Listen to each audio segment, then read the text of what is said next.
Hey guys. So today I'm going to be reviewing chapter 347 of My Hero Academia. I'm just going to do this in one take. It's probably going to be very sloppy and choppy, and it's probably going to drag a little bit. Might be a little hard to listen to. I apologize in advance if that's the case.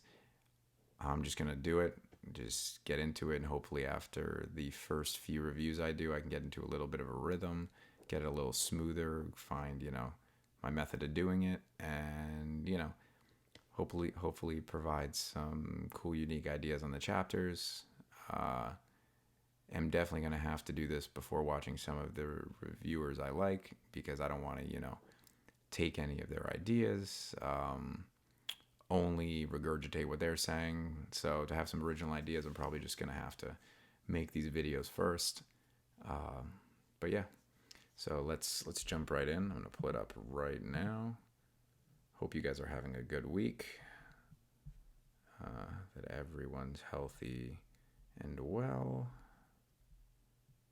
All right. So we got Shigaraki coming in with his hand move. As we saw at the end of the last chapter, I think it was Mirko. He hit her directly with this. Uh, she definitely got slapped with this. You could say she got slapped a whole bunch of times, considering this is it's just all hands. Just I don't even know how many. Probably thousands, hundreds of thousands. I don't know. It's looking like it's just growing as he's using it, but it's definitely overwhelming Bakugo and the rest of the squad. The the way in which Horikoshi is kind of designing this new thing with Shigaraki is very reminiscent of the old anime movie Akira. If you've seen Akira, you know how it ends without giving away spoilers, and it definitely has a similar vibe to it.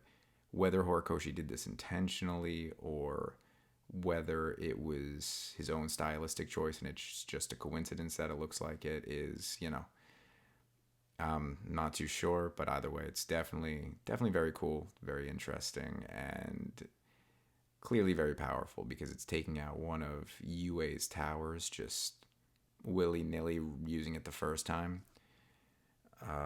Let's see. So, Eraser is still in effect according to Monoma, which means whatever move he's using right now isn't exactly a part of his quirks. Maybe it's related, but it's definitely not a quirk.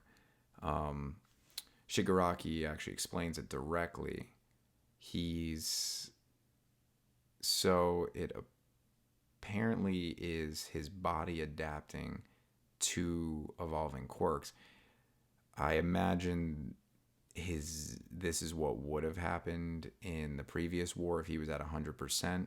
At the time he wasn't, so as you guys probably know, remember as well, his body kind of started tearing itself apart. But now that I know the doctor and All For One have, I don't know if they've perfected him, but he's definitely all good to go now. And his body seems more than good to go now because it seems like it's adjusting to this, whatever you want to call this move, pretty well. Um, I mean, I don't know. Maybe this will go out of control, like in the old Akira movie. Maybe he'll be using it and it'll just start to get out of hand and he can't even control it anymore. But as of right now, he looks like he sort of got the hang of it at least. Uh, and he's kind of talking about his sort of adaptation in a way that sounds very. It sounds like it's getting into the whole singularity concept with quirks, which I know has got brought up in the series pretty frequently in recent chapters. I know it's been teased earlier, and in the newest movie, it's addressed as well. But I imagine by the end of the story, it's going to be something that gets completely addressed and likely totally resolved. How so is probably going to involve Deku and the heroes, somehow nullifying it, or maybe I don't know. Maybe it's who knows. Maybe I honestly have no idea. I'm gonna be honest. At this point, if you would have told me Shigaraki just has a billion hands shooting out of him, I wouldn't have guessed that. So I know there's a lot of theories out there, but you know, well, I guess we'll see what happens.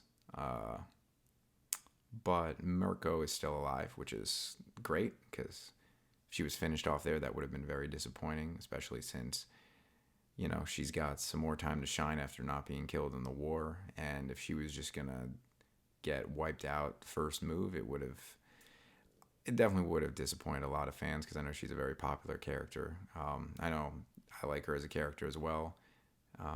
If she's gonna get knocked out, and possibly killed off in the series, I would definitely like to see some epic stuff beforehand. It'd be nice. But here she's, I guess, I guess he, I guess Shigaraki's hand move destroyed her prosthetic arm and leg, so she's pulling a bit of an Iron Man here. I, I wonder if this is Horikoshi, because I know Horikoshi's a big superhero fan in general. I know he likes. I've heard he likes Spider-Man specifically as well as other heroes. So it would be. I wonder if he got this idea from the Avengers films and the other Marvel films, how Iron Man sometimes has his armor that just comes to him and attaches to him, or it's at the ready to attach to him. So that was, it's definitely a cool, whether that was intentional again by Horikoshi or not in this case, it's definitely cool. Definitely very cool. The Iron Man thing is what it reminded me of, though. And now we got Mirko and Bakugo having a little butting heads moment, which is cool because I definitely wanted to see them interact more in the series, kind of because I knew it would kind of happen in this way where both of their aggressive personalities would lead to them butting heads. I imagine this is probably the only thing we're going to get of it, though, with everything going on. Um, but it's definitely a cool moment, and Midoriya ends up contacting Eraser, which he's okay. Let's see, he's updating Eraser on what happened, how he got pulled into a different portal, blah blah blah, and I guess they're thinking about warping him back, but according to the dialogue, Monoma can only activate one quirk at a time, which makes sense. And switching from Eraser to Warp, or to the Warp Gate quirk, would take around 10 seconds. Okay, yeah, that's not good because with Shigaraki's abilities included, I mean, these abilities, and then if, they let off the stranglehold a little bit and he's able to use decay, I imagine the fight might be over pretty quickly. So I guess that's not an option.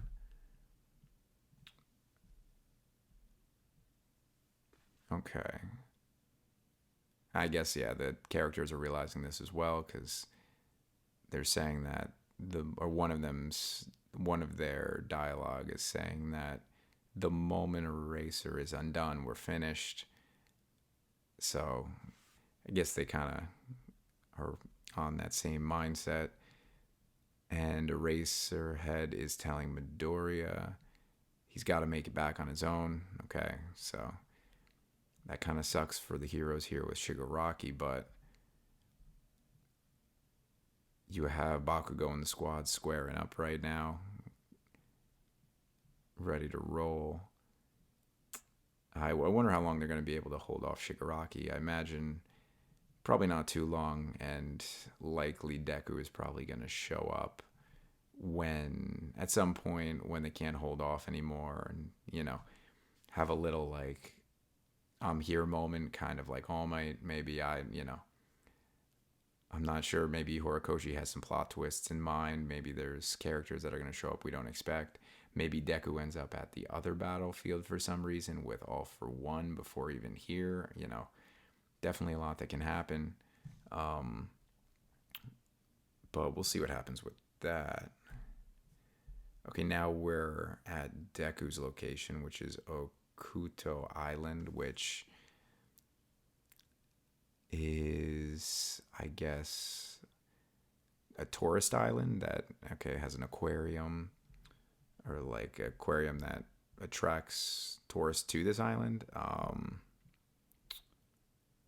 right, so we got the Nomu here doing some crazy stuff. So I don't know if that's all the Nomu that we saw in the previous chapter doing this, or if this is just this one Nomu.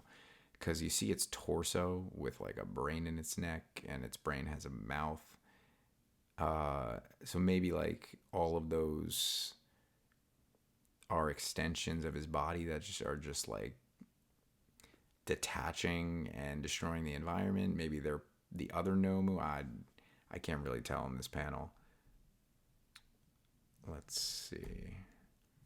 And we have we have like the razor teeth guy from, it's been in the story previously. I guess, he's on this battlefield. We got Froppy. I guess they lost track of Deku and Uraka. I don't know if it's Uraka or Uraka. I'm just gonna say Uraka for now. I mispronounce her name all the time.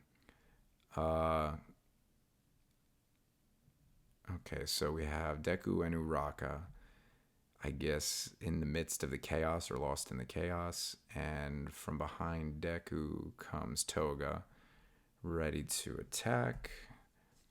Deku dodges. She's saying that she loves him.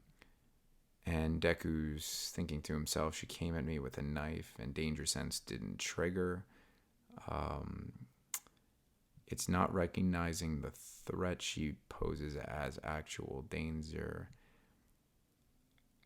I can't believe someone like her really exists, that she's made it this far in life, blah, blah, blah. So I guess it's not activating danger sense, as I know Deku had said that in a previous chapter that he was wondering why his danger sense didn't activate.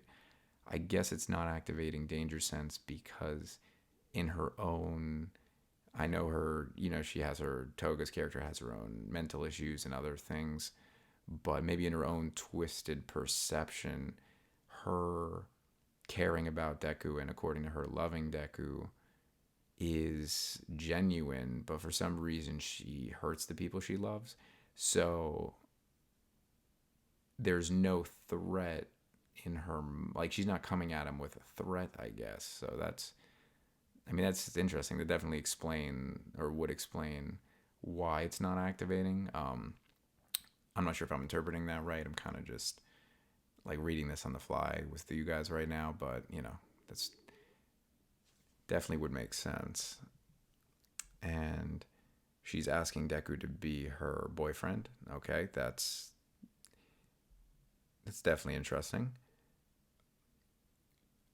Okay, and that's because when she hurts people, she does so out of pure, genuine affection. Okay, yeah, no, that makes sense. I guess this is going to, this could lead to a few things. I know this will most likely lead to a moment between Deku and Uraka that's somewhat more than just, because I know it's been hinted and strongly, foreshadowed that they're going to end up together at some point in the story. So something through this whole conflict might be, I guess, what's the word I'm looking for? Like leading a little more towards that. Like they might have a bit of a moment and then have another moment at the end of the series, and then, or maybe they, realize their feelings or confess for each other now. I don't know. There's definitely going to be some level of, character development with Toga. Hopefully it could go horribly wrong, but I imagine somehow Deku's going to talk to Toga in a way that leads to her, because she definitely has to have some sort of character resolve at some point. So maybe she, like, I honestly don't know how, but maybe there's got to be something that resolves here, or at least leads to, or kind of is the beginning domino effect of Toga coming, kind of having a change of heart. I don't know if she'll have a full change of heart because I know her whole issue is like a deeper psychological thing. But I mean, Deku's managed to change a lot of people's hearts, kind of similar to Naruto in, in his series. So maybe he'll pull a bit of a Naruto on her right now, but I guess we'll see. That's the end of the chapter. I hope this was at least a little bit enjoyable. Probably not. Probably was pretty dry. I definitely, definitely feels dry because this is something I'm new to. But I'll try to make it a little more entertaining. Maybe when I'm a little more awake as well, on the next one. And yeah, I hope you guys have a good week. And I'll see you when the next chapter comes out. All right.